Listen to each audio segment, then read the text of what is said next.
projects? Actually, ang House of Representatives ay ginawa na po nila ang kanilang mandato. Sumunod sa proseso at natapos po ang usapin na sinasabing wala pong anumang basihan.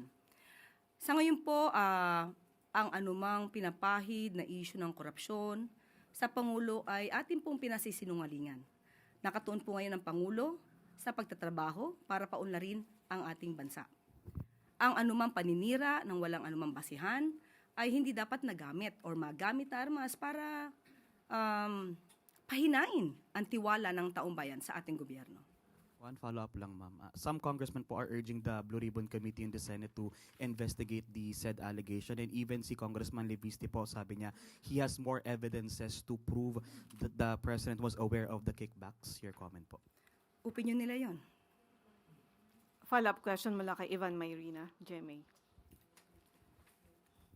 Yusek, mga appointees po ng Pangulo, itong pinangalanan si Undersecretary Adrian Bersamin na apo sa pamangkin din ng dating Executive Secretary.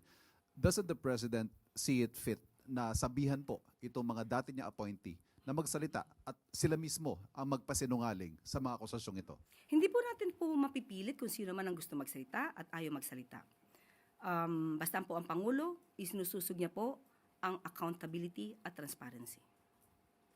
Follow-up question mula kay Chona Yu. Yusek, can the palace categorically deny that there is no such communication na palitan ng communication between the President and Yusek Bersamin? Nakita niyo na po ba yung communication? Sinasabi niya pong na nandito na yung pera and then Nakita niyo na po ba? replied. Nakita niyo na po ba? Sa mga balita po, sinabi po na So, wala pa rin po kami nakita. So, sorry, is that a challenge to those who are claiming that there are such communications to show them? Paano po natin mabibigyan ng katamang kasagutan, matalinong kasagutan, kung wala naman po pa tayo nakikita? Follow-up question mula kay Evelyn Quiroz, Filipino Mirror. Good afternoon, Yusek.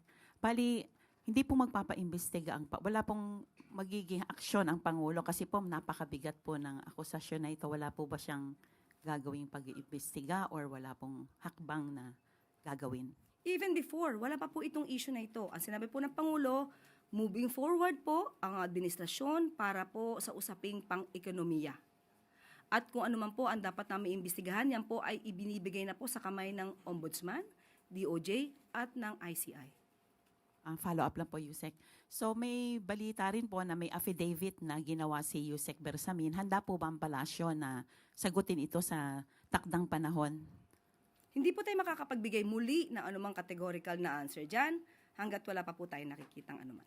Thank you. Sunod na tanong mula kay